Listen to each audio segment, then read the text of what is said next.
الحمد للہ رب العالمین والعاقبۃ للمتقین والصلاۃ والسلام علی خاتم النبیین۔ سورہ الحجر قرآن مجید کی صورت نمبر 15 ہے اور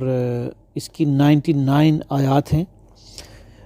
مکی صورتوں کا ایک اس کے اندر خاص سٹائل ہے جو کہ بڑا نمایاں ہے مکی صورتوں میں، اور اس پورے چیپٹر میں جس کو ہم اسٹڈی کر رہے ہیں جس کے اندر نمایاں مضمون تاریخ ہے، تو اس صورت کا بھی مرکزی مضمون تاریخ ہے۔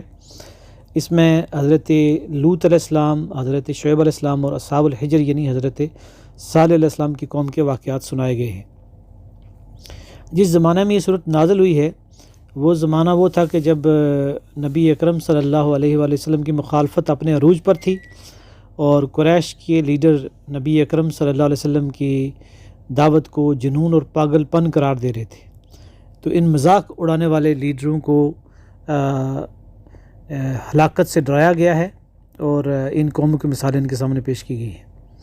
اس میں نبی اکرم صلی اللہ علیہ وسلم کو تسلی اور خوشخبری بھی دی گئی ہے کہ چند سالوں کے اندر ہی یہی لیڈر یہ شرمندہ ہوں گے اور وہ یہ کہیں گے کہ کاش ہم مسلمان ہوتے۔ تو یہ پیشن گوئی پھر 2 ہجری میں بدر کے دن پوری ہوئی، بڑے بڑے لیڈروں کی ہلاکت کی شکل میں، اور پھر 8 ہجری میں فتح مکہ کے موقع پر حرف بحرف اس طرح سے پوری ہوئی کہ وہی لیڈرشپ جو بچ گئے تھے اس میں سے وہ کھڑے تھے اور وہ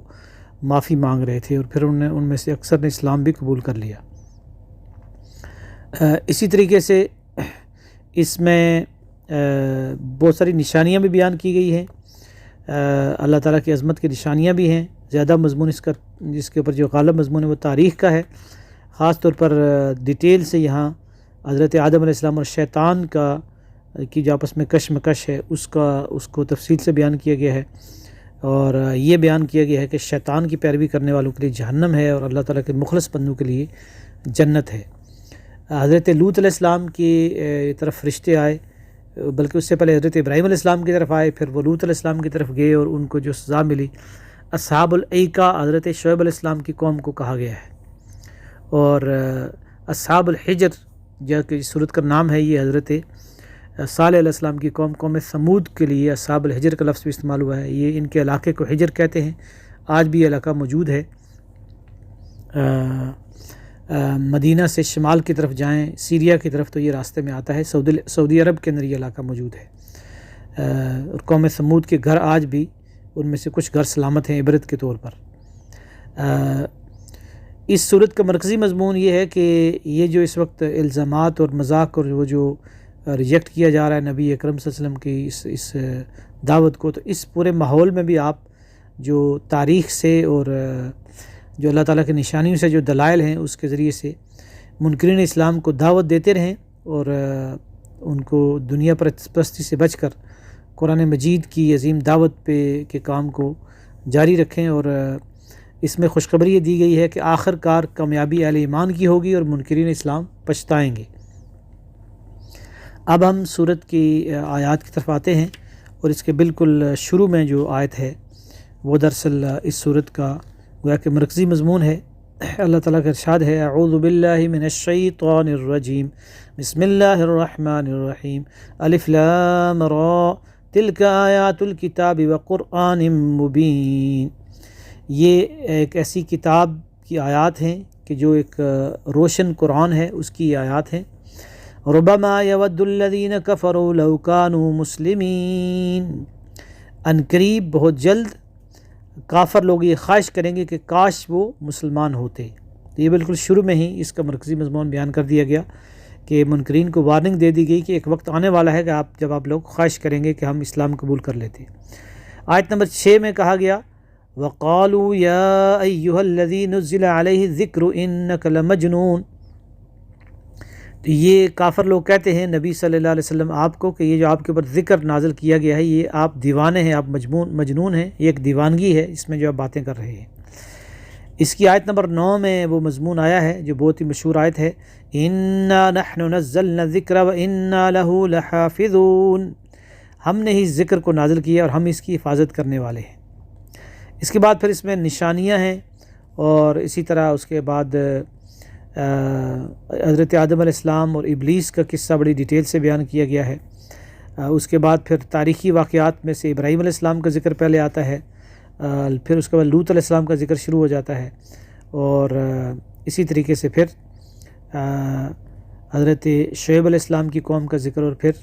اصحاب الحجر کا اس میں ڈیٹیل سے ذکر آ جاتا ہے۔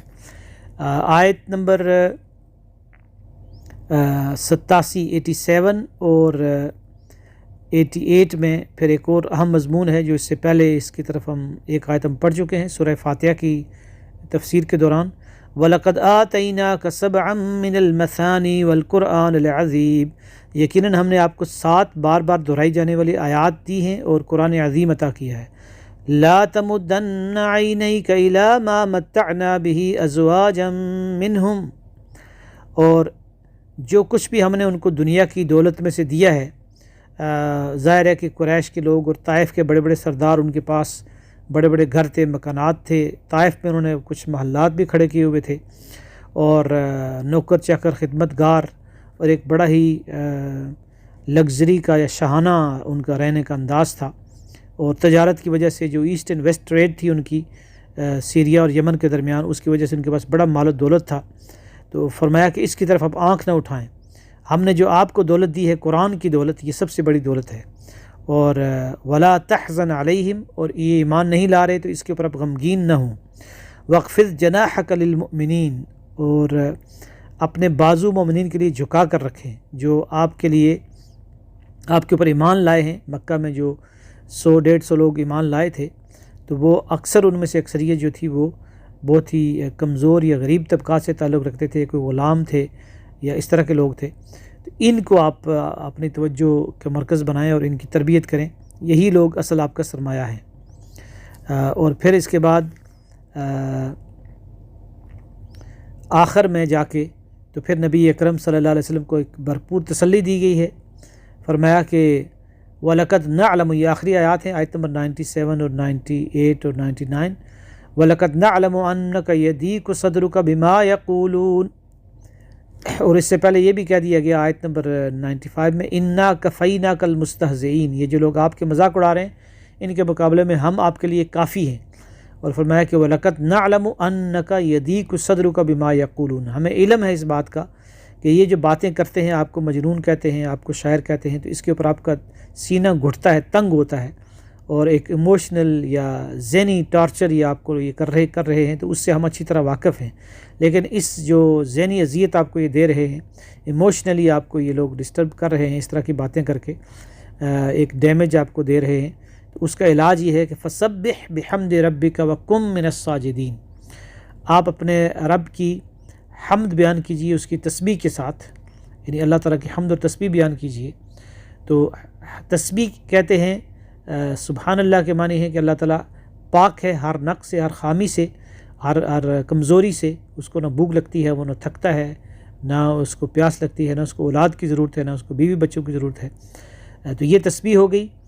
اور حمد یہ ہے کہ ساری کی ساری اعلیٰ صفات اسی کی ہیں، وہ رحمان بھی ہے، رحیم بھی ہے، کریم بھی ہے، ودود بھی ہے، الملک بھی ہے، بادشاہ بھی ہے۔ یعنی تسبیح ہو گئی تمام منفی صفات کو اللہ سے دور کرنا، اللہ کو پاک کرنا ہر طرح کی کمزوری سے، نقص سے، اور حمد ہو گئی کہ ہر طرح کی اعلیٰ صفات کو اللہ تعالیٰ کے ساتھ وابستہ کرنا۔ تو یہ گویا کہ پھر کمپلیٹ ہو جاتا ہے انسان کا جو عقیدہ یا فکر ہے اللہ تعالیٰ کے بارے میں۔ تو یہ حمد اور تسبیح آپ جاری رکھیے، تسبیح اور حمد۔ وَقُم مِّنَ السَّاجِدِينَ، اور سجدے میں یعنی سجدے کیجئے، تو یہ اللہ تعالیٰ کے لیے نماز، اس میں بھی ہم نماز جو ہے نا اس میں تسبیح اور حمد دونوں چیزیں آتی ہیں۔ شروع میں ہم کہتے ہیں سبحانک اللہم و بحمدک، اور اسی طرح سبحان ربی العظیم، سبحان ربی الاعلیٰ، اور الحمدللہ رب العالمین۔ تو یہ گویا کہ حمد اور تسبیح نماز میں کامل شکل میں ہو جاتی ہے، زبان سے بھی، دل میں بھی، دماغ میں بھی، اور جسم سے رکوع و سجدہ کر کے بھی گویا کہ تسبیح مکمل ہو جاتی ہے۔ فرمایا کہ وَاعْبُدْ رَبَّكَ حَتَّى يَأْتِيَكَ الْيَقِينُ، اور اپنے رب کی عبادت کو جاری رکھیے یہاں تک کہ یقین آ جائے، یعنی ایک اس کے معنی ہے کہ موت آ جائے، یعنی آپ ڈٹے رہیے، جمے رہیے۔ اور اس میں ظاہر ہے کہ خوشخبری موجود ہے کہ اللہ تعالیٰ ان جو انکار کرنے والے ہیں ان کے لیے کافی ہو جائے گا، ان کو شکست ہوگی، اور جو اہل ایمان ہیں وہ کامیاب ہوں گے۔ تو اس طریقے سے سورہ الحجر یہ 99 آیات کے اوپر مشتمل ایک یعنی مکی سٹائل کی ایک خاص انداز کی صورت ہے، جس میں مکی قرآن کا کو جو پورا ایک سٹائل ہے وہ جھلک رہا ہے کہ کیسے اس میں ایک طرف مشرکین کو دھمکی دی گئی ہے، وارننگ دی گئی ہے، اور ان کو قوموں کے تاریخ کے واقعات سنائے گئے ہیں، اور ساتھ ساتھ اللہ تعالیٰ کی نشانیاں بھی بیان کی گئی ہیں جو اس کائنات میں پھیلی ہوئی ہیں، اور ساتھ ساتھ نبی اکرم صلی اللہ علیہ وسلم کو تسلی دی گئی ہے۔ اللہ تعالیٰ سے دعا ہے کہ وہ ہمیں